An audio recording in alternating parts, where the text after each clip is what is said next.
Welcome to Speak Up Newport.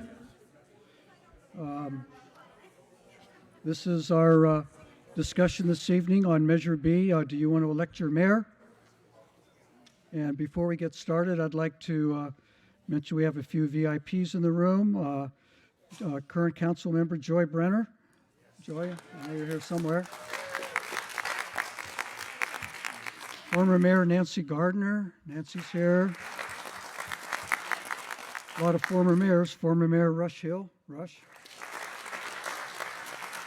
Former Mayor Steve Rosansky. Steve. And last but not least, former Mayor Don Webb.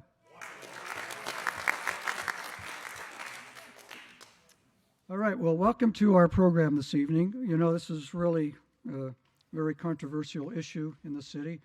It's actually the most controversial in 14 years. I don't know if a lot of you remember, we had another Measure B 14 years ago, and that was where City Hall was going to be located. And we went to a special election for that one. It wasn't a primary. And I just went back and took a look at it, and there were special election, 32,000 votes cast. That's really a lot for a special election. It passed 52.9% to 47.1%, and there was only an 1,800 vote difference in the votes. So here we are today, 14 years later. We have another Measure B, another controversial issue in the city. And so we're here tonight to have a discussion on it. We'd like it to be a polite and respectful discussion. There's been a lot of heated statements made and written over the last few months. We have two people that believe in their positions, so we'd like to show them all the respect we can this evening and listen to their arguments pro and con on this ballot proposition. Our first speaker that I want to mention is Noah Blom. Noah is our current Mayor Pro Tem. He's a native of Newport Beach. After high school, he left Newport Beach to travel the country, first for school in San Francisco, New York, and Europe, and later for business all over the place, Vermont, New York, Washington, Miami, Dallas, you name it, he was there. He became a chef turned restaurateur, and his ventures and dealings gave him an opportunity to work with many diverse people and municipalities, and gave him a knowledge of the intricacies of government as he worked to open restaurants in vastly different markets. After being away for many years, he returned home to Newport Beach, where he met his wife, Marin. The two continued to open restaurants, this time focusing in towns and city of Orange County. Noah and Marin like to give back to the community through philanthropic organizations and causes. And through his entire life, Noah's had a deep love and passion for the political process, and as he says, a vehicle to achieve change and evolution in the world. Walter Stahr, our other speaker, he was born in Massachusetts, grew up in Arcadia, California, went to Stanford, then to Harvard, where he studied law and public policy. After graduating from Harvard Law School, he joined the Washington office of an international law firm. In 1986, the firm posted him to Hong Kong, where he worked for a number of years on international litigations. In 1990, he joined the Securities and Exchange Commission, working for several years there in the chairman's office. In 1995, he was hired by Fidelity Investments, based in Hong Kong again. His work took him throughout Asia. He then returned to Washington in 1999, joining Emerging Markets Partnership, and then he eventually rose to be general counsel of EMP Global, as the firm was then known. In the summer of 2008, he moved back to East Coast to New Hampshire, lived there for a while, and then in 2014, he moved closer to Southern California, to Southern California to be closer to his parents and their children. Walter has written 3 books on John Jay, Seward, and Stanton, and he's working on his 4th biography of Salmon Chase. And his wife, Dr. Massimi Starr, is a mathematics teacher at St. Margaret's Episcopal School. So welcome our 2 speakers, Noah Blom and Walter Stahr. So one thing I'd like to mention is I know both of their parents. I've known them for many years. both guys' parents. John Blom was a noted photographer in Corona del Mar. He gave a lot to the city. He was one of the founders of the Corona del Mar bid, worked really hard with me and Don Glasgow in doing the Corona del Mar vision plan, which created the landscape medians and other enhancements in the business district. And I've also known Elizabeth and the late John Stahr for almost the same amount of time. And as you all may recall, they were one of the great motivators behind getting our terrific library built, as well as being named Citizens of the Year in 2017. And I think Elizabeth is here. Are you here, Elizabeth? There she is. Let's give Elizabeth a hand.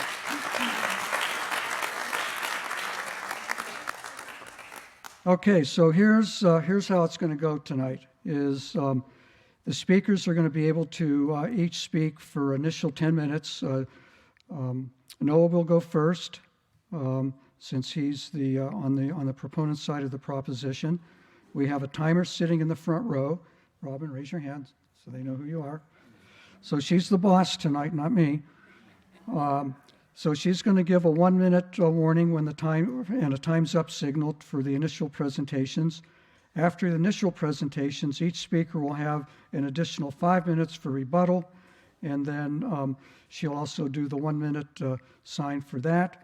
And so with that, Noah, it's your floor. Stand so I can pace and take my microphone with me. It has instructed me not to touch anything. I'll do my best there. All right, there I am. Okay, here we are. We're all sitting here, a bunch of very familiar faces.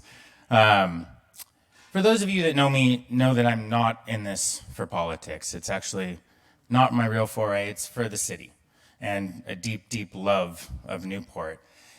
And when I first got elected, making it through that process, and it was a tumultuous process, my very first vote on city council was one of the most disturbing that I had. And it was a 6-1 vote where I was the sole opposition.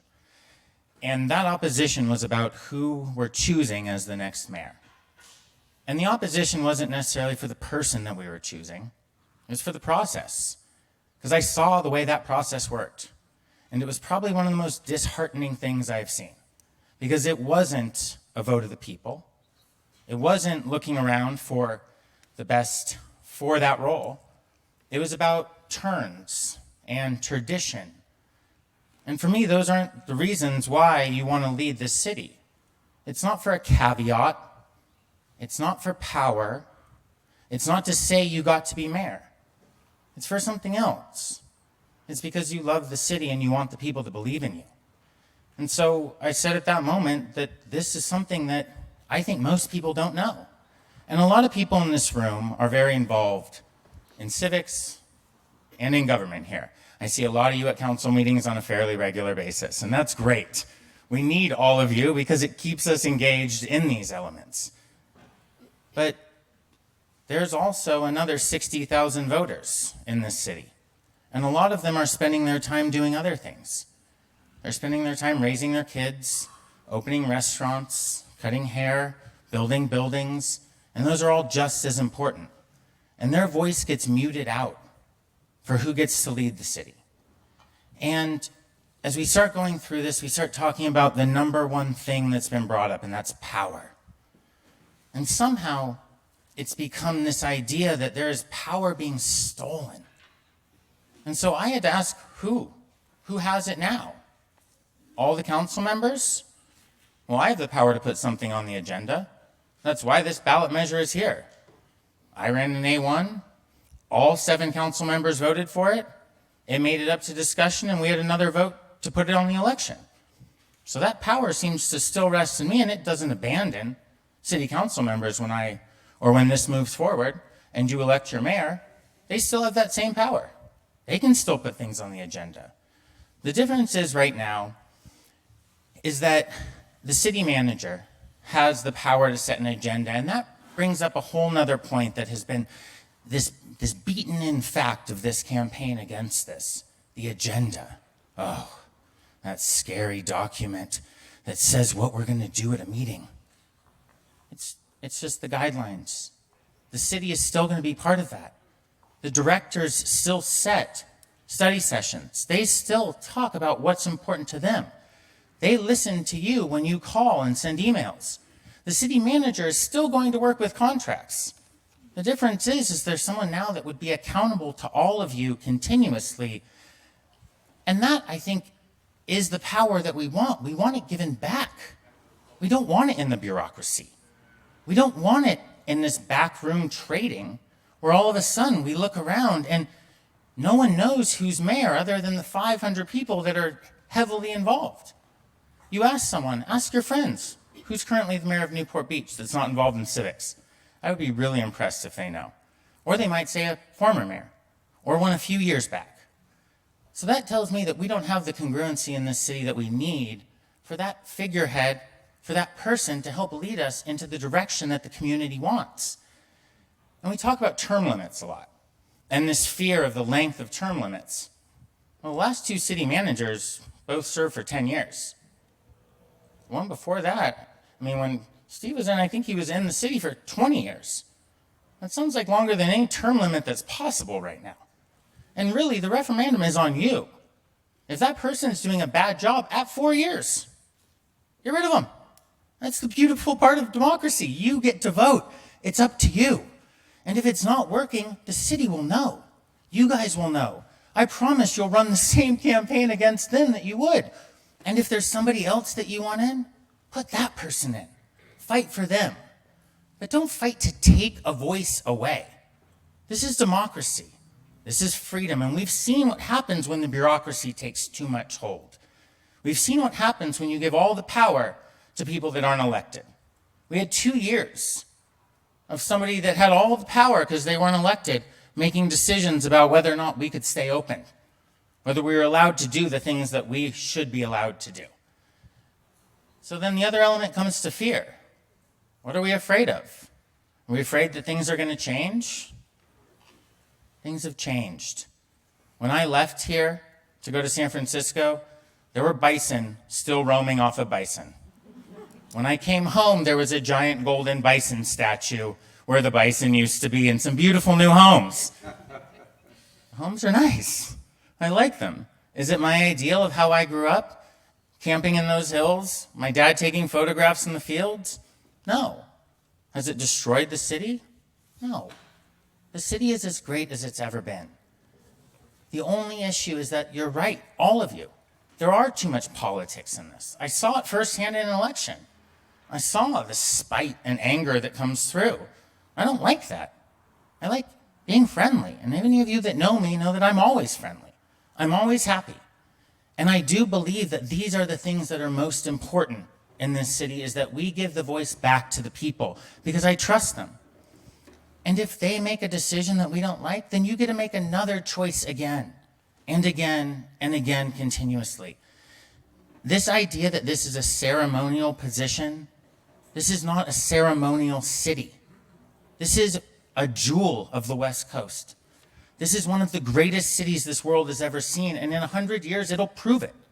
We'll see it grow in just the right way. But right now, we can't get bogged down in the semantics of the contract, because the question really sits out there. Should the people vote for who leads them? Well, in our constitutional republic, we have democratically held elections. And that means that the people do want to vote for who leads them. So the real question is, do we not like the contract that was put forth for how they lead? So let's talk about that then. I think that's reasonable. I wrote them down so I wouldn't forget. You're keeping an eye on my time, right, Robin? Thank you. Term limits, we touched upon briefly.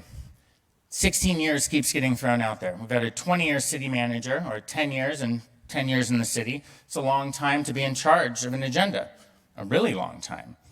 Would it be nice if somebody was in charge of an agenda that was only 4 years and then you got to decide if they should still be there? I think so. It can only be undone by an election. That's right, because this all goes back to who we are in America. Most things should only be done or undone with election, not from a mandate, from a bureaucracy that sits there without the checks and balances that this country was founded on. The agenda. The agenda is what we follow to move forward. Any concerned citizen can rally an opinion. Many of you have seen how it works. It'll make it to the agenda. We'll study it, we'll talk about it, we'll listen. That's part of what this system is about. Everyone listens to you. This doesn't give one person power to create the schedule. The schedule is not power. We talk a lot about what that powerful mayor would be. And that's an interesting thought to me, that it steals power away from our city manager. I love Grace. We actually get along immensely well, and I think she is extremely talented at what she does. But in any great company, you also have a board of directors, and you have a chairman of the board. When I sit in city council, I think of ourselves as the board of directors. I think of the mayor as the chairman of the board. A powerful CEO is still great. Running this city is a privilege. It's not a problem. She wants to be here, even though she knows this is coming. She hasn't denied this piece. She's welcomed it. And so those arguments fall flat to me. They fall flat because the real question here is, do we not trust the people of Newport Beach to choose who should lead them? Do we believe that they are ignorant for choosing somebody that should sit up and that they should be responsible to that person? Because in the end of the day, I do. I trust Newport, and I trust them to make the right choice. Thank you.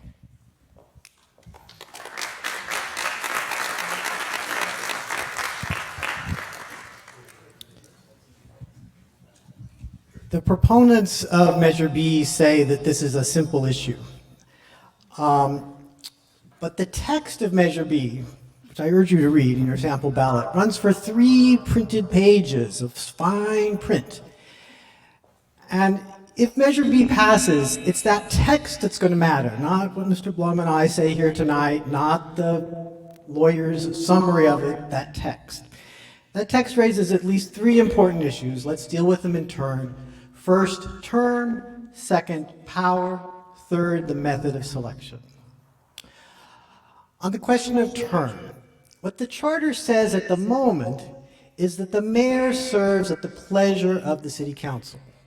By tradition, as he said, that term is 1 year, but there's nothing in the charter that limits it to a year. If the mayor is doing a bad job, midway through the year, the city council can replace her. If the mayor is doing a great job, the city council can extend her term. His attempt to extend Mr. O'Neill's term at the end of 2020 failed, but it's not because of anything in the charter. It's because he couldn't get the votes to vote Mr. O'Neill in for a second successive 1-year term. Now, if Measure B passes, the term of the mayor will generally be 4 years. Let's pause just for a moment there on that. They had a choice when they drafted this measure. They could have followed the approach that several other cities around us that have elected mayors have followed, of a 2-year term. But no, they went for a 4-year term. They could have followed the approach of some other cities and set a term limit that combined the terms that you serve on city council with the terms that you serve as mayor and said, hey, 8 years either on city council or as mayor, that's enough. But they didn't do that. In fact, as he just said, it seems that one person who's coming to the end of his 8 years on city council in 2024 might be elected as mayor and might serve for another 4 years and might be re-elected for yet another 4 years, leading us to 16 years on city council. Some folks have asked, well, what happens if this newly elected mayor resigns or dies? Well, first, under the current system, if the mayor resigns, the remaining members of the city council can select one of their number to serve as mayor for the remainder of the year. It's simple, it's cheap. Under Measure B, if a mayor resigns, there has to be a special election, unless that coincides with an already scheduled election. Special elections are expensive and they're risky. Not many folks vote in special elections. Second, power. He talked about it some, I want to talk about it too.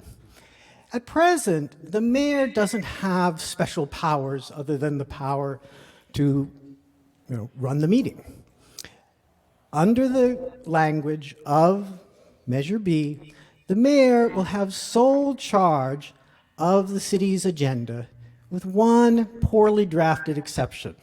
I want to read that to you because it's been summarized in ways that really don't reflect the text.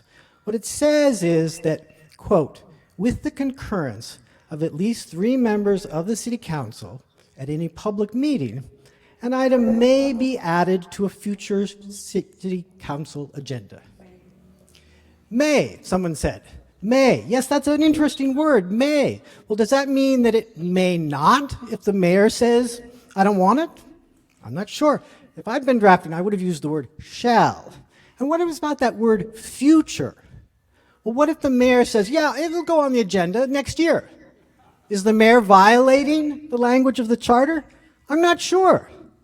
This drafting would not have done very well at my law firm. Even more important than this agenda issue, though, I think is the informal power that the mayor will have. The mayor is going to have allies on the council because of the mayor's power to raise funds, and those allies are going to give the mayor the votes that he needs to have yet more power. If you don't believe me on this, look at the list of those who have donated to the campaign to pass Measure B. About half the money that has been raised has come from outside Newport Beach. The money has been raised from people who live in Snowmass, Colorado, and Dallas, Texas.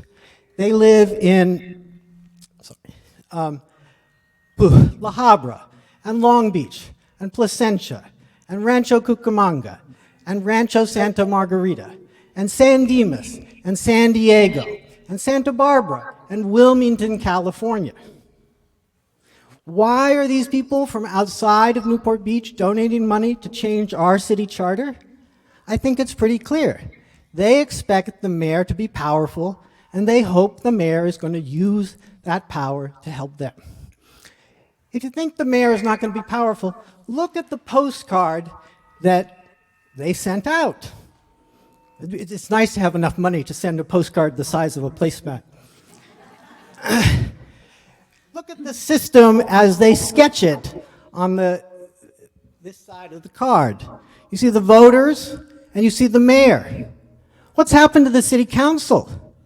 The city council has disappeared.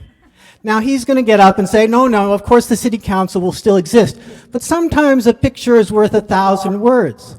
What they're looking for is a system in which the mayor is so important and so powerful that the city council members are irrelevant. Last, selection method. The city council, to be very clear, cannot select anyone outside the city council to serve as mayor. No, the city council selects one of the 7 elected members of the city council to serve as mayor. You can't become the mayor of Newport Beach unless you have been elected to the city council. Those who know anything about the city know when they're voting for a member of the city council that they're voting for someone who probably at some point during their 4 years or perhaps 8 years on city council will serve as mayor for at least a year, right? So it's not as if the council has the ability to select someone outside. Now, everyone who becomes mayor is selected by the people. And we select these council members to do important stuff for us. They decide how many police officers we're going to have. They decide where to put a fire station. One of the things they decide is who's going to serve as mayor for a year. It's not illegitimate or shady, and it doesn't happen in a back room. That's just wrong. It happens at a public meeting. People can go to the public meeting and speak. I read the minutes today just to confirm it happened at a public meeting. Now, yes, there might be discussions beforehand about what's going to happen, but that happens on every issue. That's part of the way a legislature works. There are discussions among members. They can't be a discussion by the by among all 7 members. That would be a violation of the Brown Act. But 2 people can talk, hey, who do you think should be mayor? That's part of democracy. Okay? This is not illegitimate any more than their decision about how many police officers is illegitimate. We choose our mayor the way most other cities in Orange County choose the mayor, the way most cities in California choose the mayor. We choose the mayor the way, say, the supervisors choose the head of the Board of Supervisors. It's not illegitimate, it's democracy. If you don't believe me on this issue, believe the former mayors and council members and citizens of the year, many of whom are here with us tonight. Folks going all the way back to Evelyn Hart, who was first elected to the city council in 1978, and Clarence Turner, and then down to the present, folks like Diane Dixon and Brad Avery, who served as mayor last year.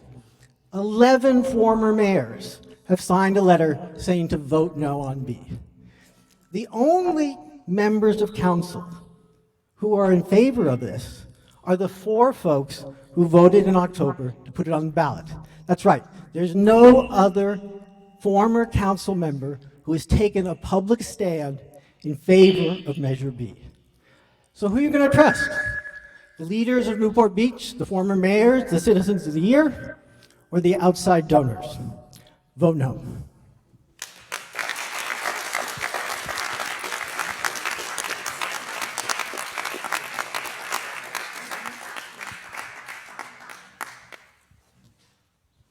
Thank you, Walter. That was excellent. A couple of things to just talk about that I really appreciated you bringing up. You're right. Elections aren't simple or cheap, and neither is the city of Newport Beach. 70 years ago is when we first got the process we're working with right now. 70 years ago. California was a different place, and Newport Beach was even more askew than what it is right now. We are on the precipice for one of the greatest opportunities ever, and that's to gain the strength of a city under leadership that wants to bring us there. What I'm standing and looking at right now is a bunch of former mayors that are amazing. They did a great job, and thank you all for taking that challenge, because this is community service. This isn't some great job that we're all doing. We're doing it because we love this city. But an interesting point, the people that supported it were all people that get the title of mayor. They get to walk around and tell everyone they were mayor. The people that are trying to get rid of it right now, that are trying to have the people elect the mayor, are the ones willing to give up that power. The people sitting on the dais that voted for this don't want that. We want to give it back to the people. And you're right, there is an element of democracy there. But I bet you if I asked anyone around this room, you wouldn't want the House of Representatives to choose your senators. You don't want the legislature to choose the president. They were all elected by you. And actually, I think Walter knows this probably, there was a point in this country where the representatives just choose the senators. That didn't work out because the deals, the backroom deals, and you're right, Walter, we do. We have minutes for when we sit there. But if you don't believe that in politics there are backroom deals going on to make these decisions, I would like to say then we haven't been paying attention to politics in the last 20 years in this country. There are elements at play continuously. And you're right, we do choose things like firehouses and police, and that's great. But the people should choose who leads them. We're happy to make policy decisions. We're happy to work with our police and fire. We're happy to talk about real property interests and contracts. We should not choose who leads. That is the point of democracy. It's that you get to choose. I don't want to. I don't want to sit there and say you're going to be the better mayor because what you promised this person or your political aspirations. You keep talking about these term limits, like the person that controls the agenda now has them. The city manager has no term limits. The city manager is who actually signed on as one of your biggest sponsors. the person that had the most power under the current system, since that agenda is so powerful.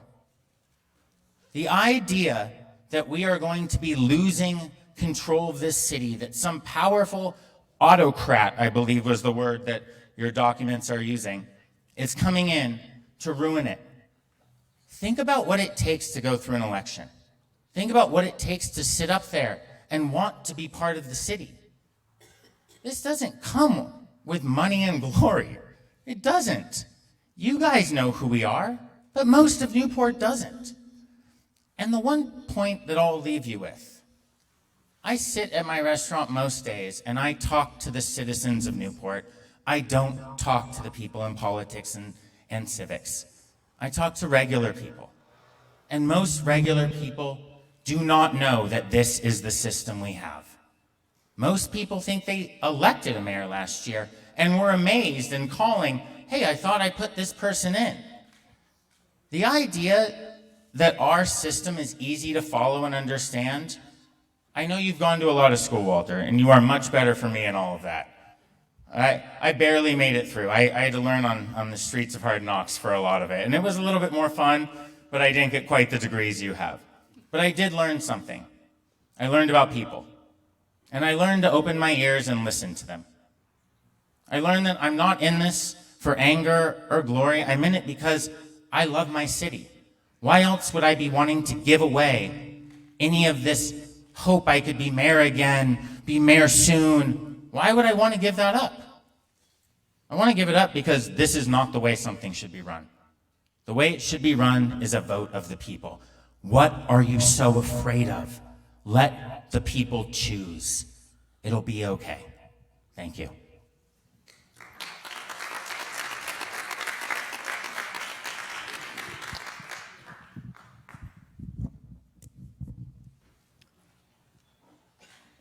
The people should choose.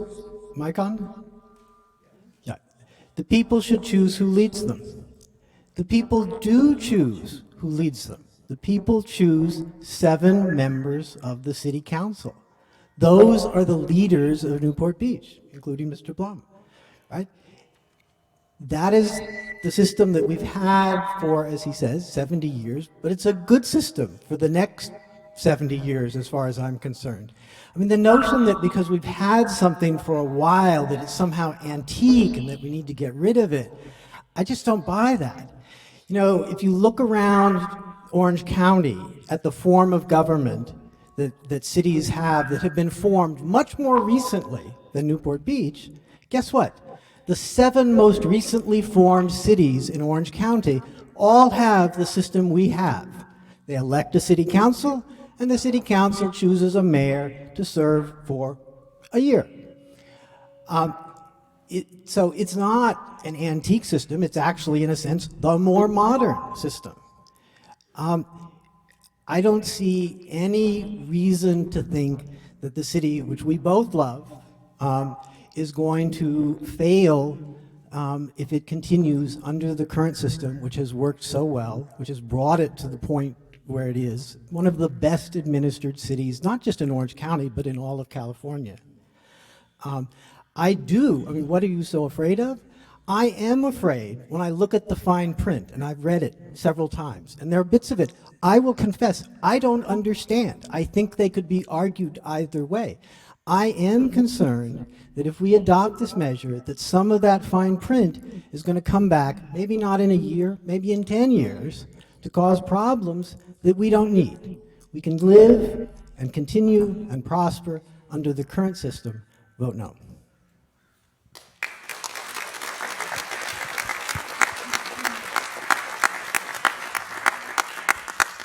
Okay, thank you, gentlemen.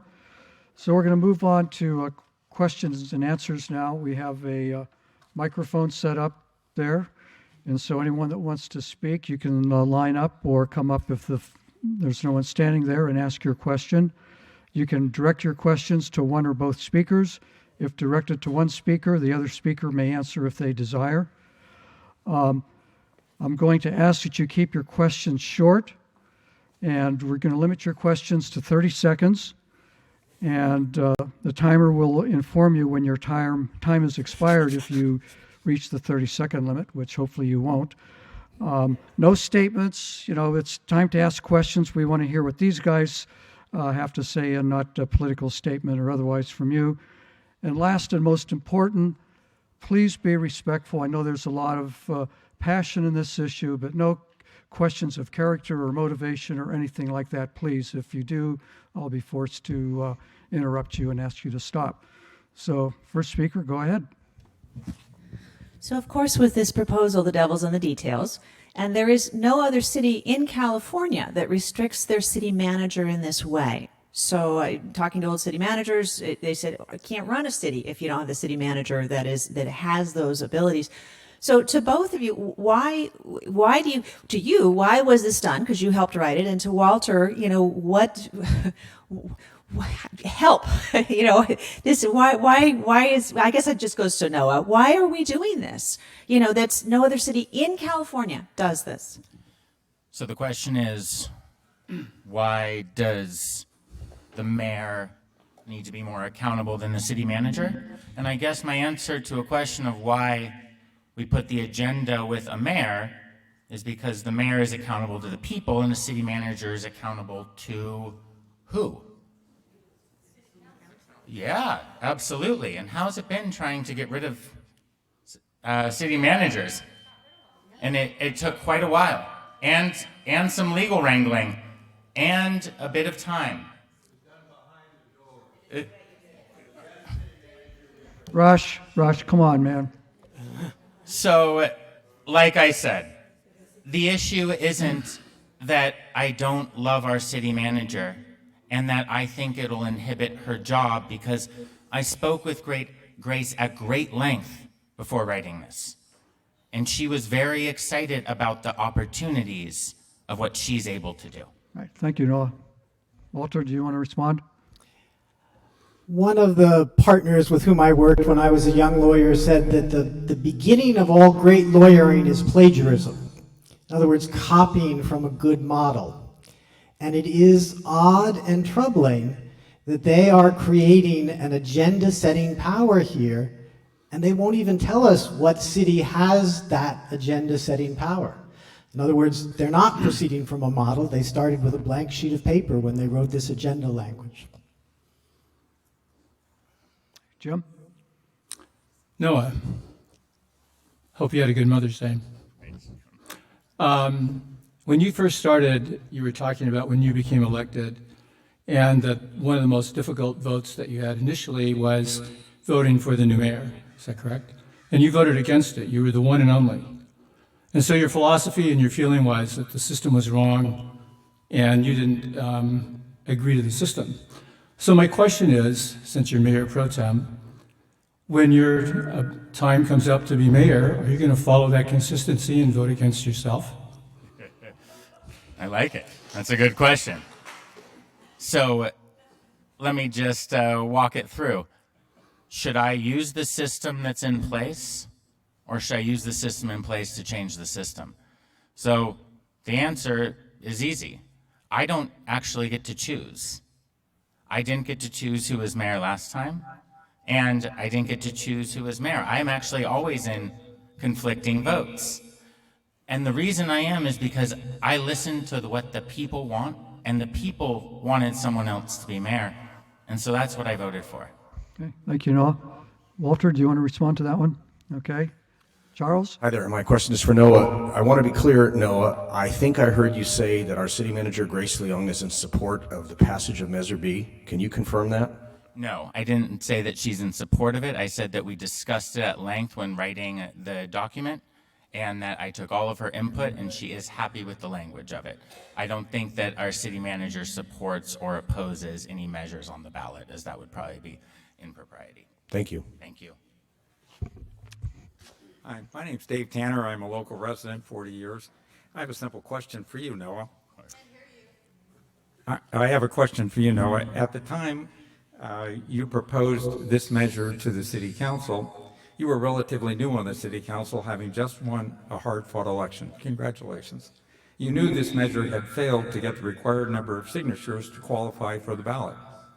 You knew it was going to cost the city a lot of its taxpayers' money to put this measure on the ballot, and a lot more money would be spent by others, both for and against this measure. You knew a lot of the measure's details had not been worked out, like the new role of the city manager and the city council and how the city would be redistricted if the measure passed. Knowing this measure didn't have the votes to make the ballot, was going to cost the taxpayers a lot of money, and the details of the measure were unknown, please explain why you felt compelled, without even a public debate, to propose this measure for a vote by the city council. Were you just repaying a political favor to the city majority that helped get you elected? Thank you.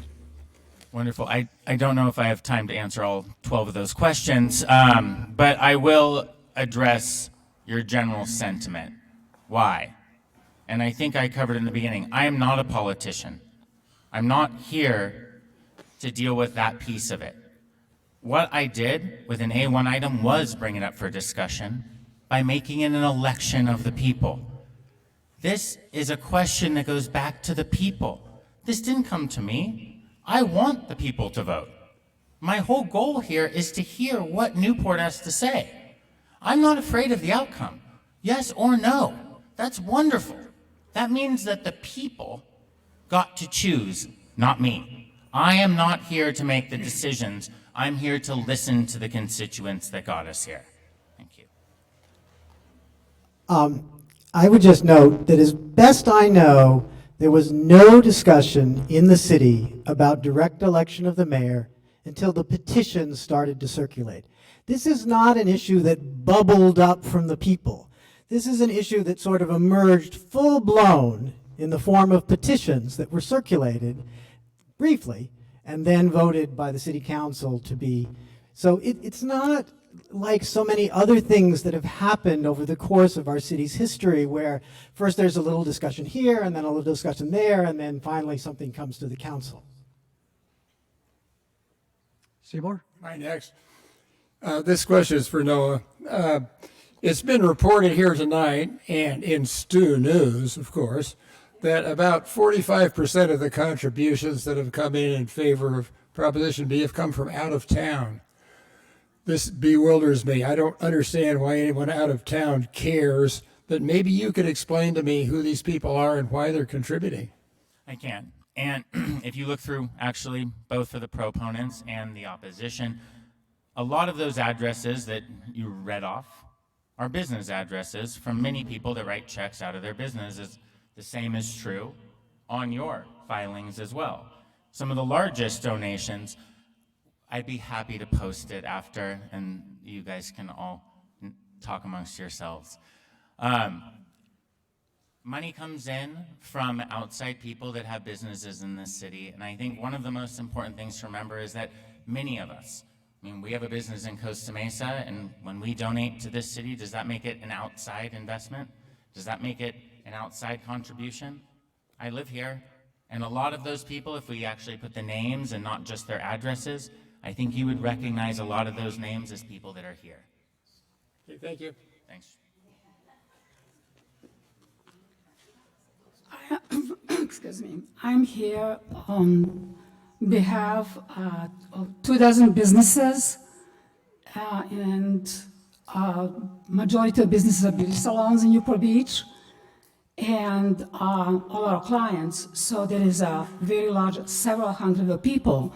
So even though we oversee the same people here, people do know what's going on, who is on a thing. They don't attend meetings for one reason or another, family, business, whatever. And so one thing they asked me to ask is just simple question: why we are fixing something that was not broken? The general public is not aware. So we elected you. You came to many of our Mariners Mile meetings. We voted for you. So every single person in the city of Newport Beach is voted by us. So why now the guys that we voted for are bad? Is there something inside that we don't know? Do you guys have secrets? And how can I bring the good answer to all these residents of Newport Beach? My clients go to your business, your clients come to my business, and we all need to have a right answer for everything. The answer is no, people aren't bad. Sometimes the process is, though. And sometimes when you put people in a situation where they're vying for their own success or their own ambitions in order to get a title, then yeah, they are willing to make negotiations that maybe make me feel like this isn't what I signed up for. I signed up to be a representative of the community. I didn't sign up to be part of political wheeling and dealing so that somebody gets to wear the crown for a year and pass it on to the next person. And I do. I listen to everybody. And that's why I brought it up. And just like I want everyone to choose now, I want them to vote. I don't want to do it. But that's the concern, everyone. They said, okay, same thing. If I go around for something, I have 1,000 of the supporters because they know me. I've been probably longer with a business you've been alive. I've been in business 46 years in Newport Beach. I didn't even speak English when I arrived here. So if I go that says this is not dancing with the stars, this is something that's important. So, And so ma'am, far, you have a question? Or else just wanted to know is if these people elect the people that we trust, why can we keep it the way as it is? That's all. Because sometimes businesses need to be improved as well.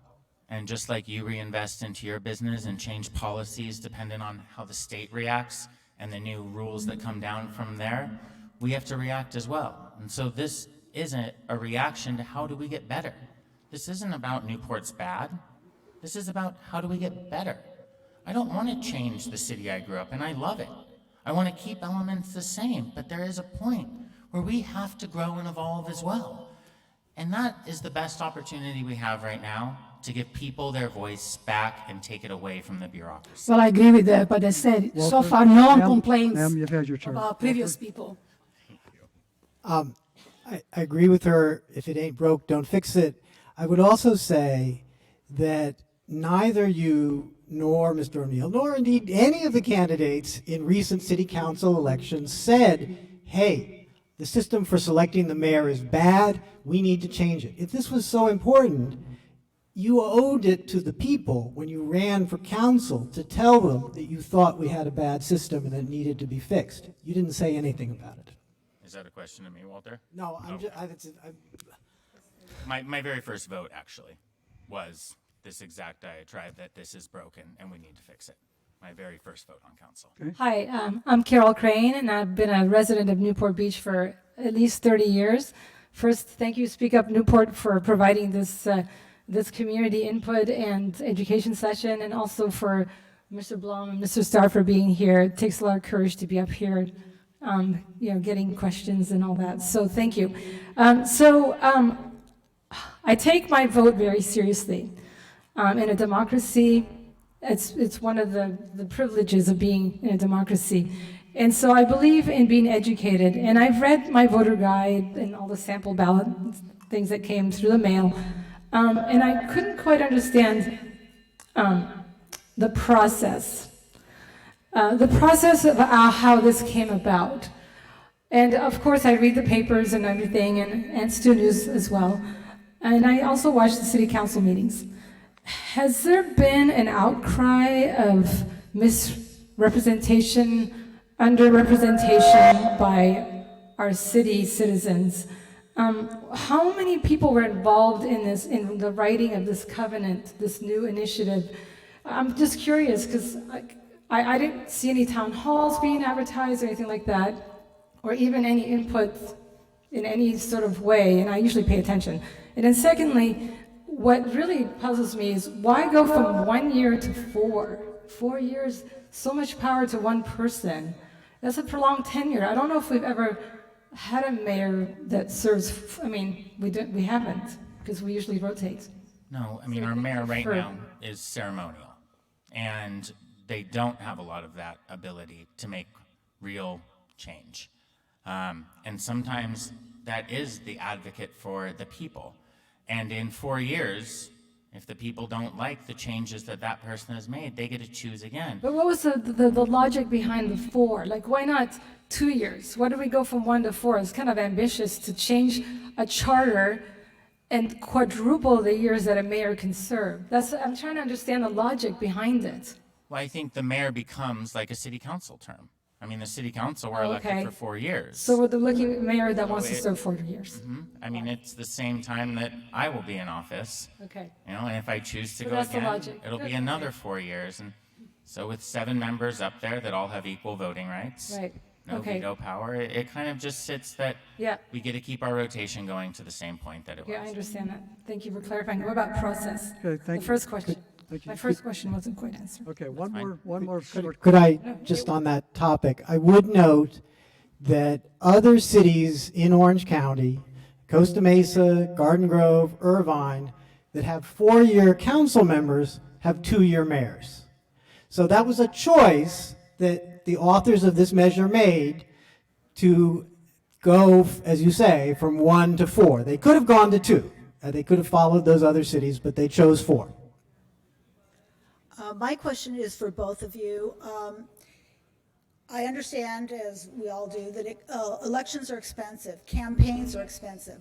What would prevent the mayor from being elected mayor by a special interest group? The big money, people behind that person to get them in office, and then quid pro quo, I got you in, I need this, versus our current situation where we as citizens all vote for the city council. So in de facto, we are electing the mayor. We get this pool and say, you guys decide who's going to be the mayor, versus some special interest putting that mayor in. You want to jump in or you want me to take it?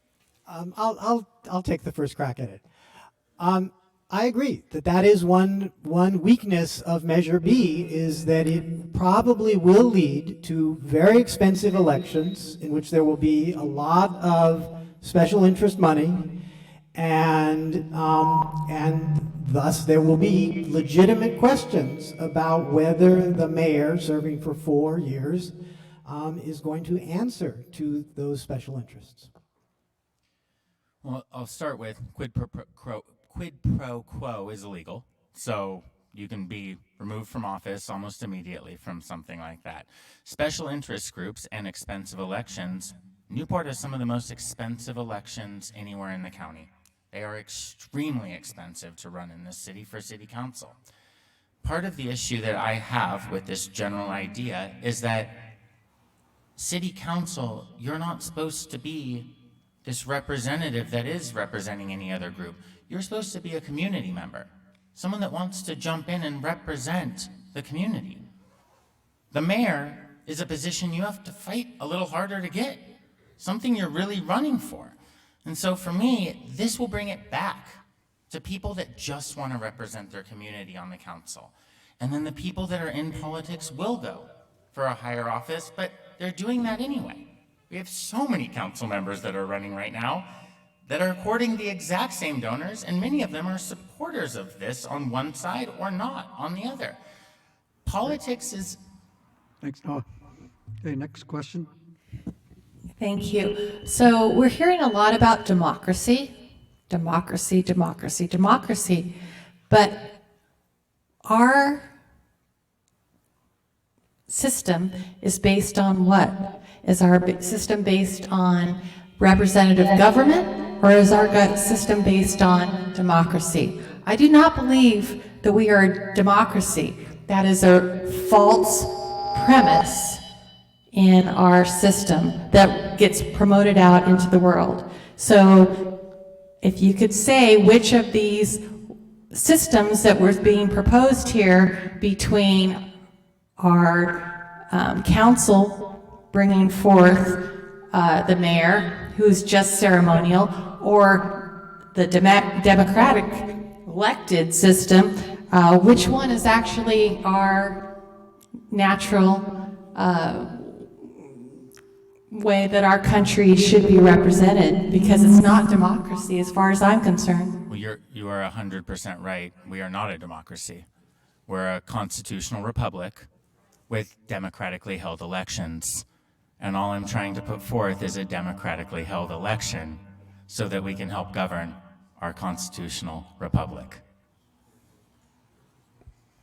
And I generally agree with that. I just find nothing particularly unusual or suspect. We have so many important questions that are decided by our representatives, the 7 of them on the city council, I find nothing unusual or suspect or troubling about allowing them to choose among themselves a mayor for a year. Jim? Yeah.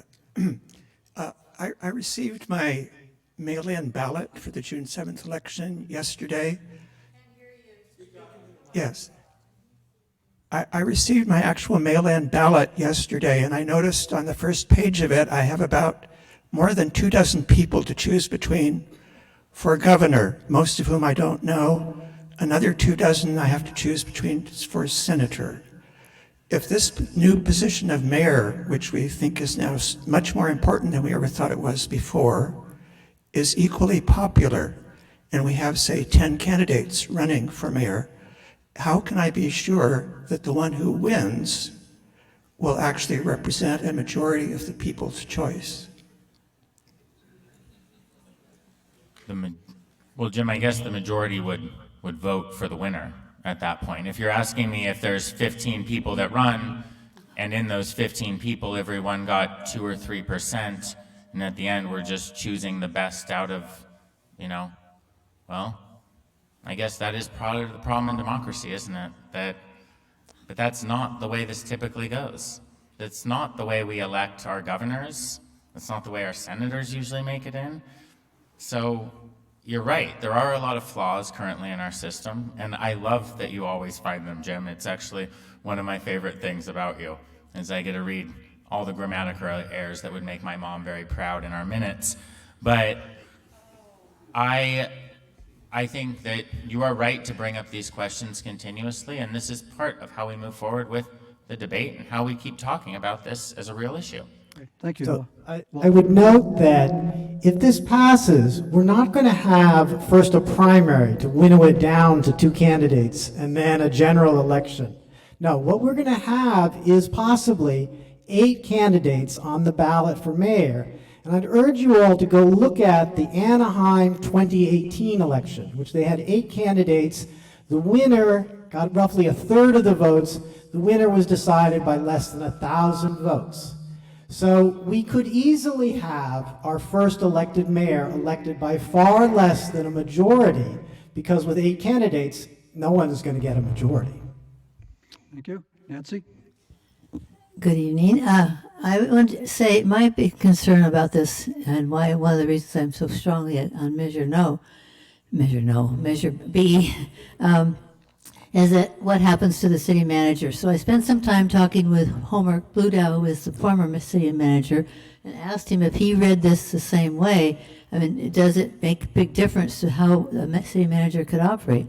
And he told me how important it was for the city manager to have the ability to put their own things on the agenda. Just sometimes they're just things that are not needing to be even talked about ahead of time. So I wanted to know if you, Walter, who as an attorney, have you read the way it was written the same way I'm interpreting it, that it takes away the city manager's ability to put something on the agenda? Because the way I read it, it gives all the power to the mayor except for that one small exception, which is a pretty high bar in itself.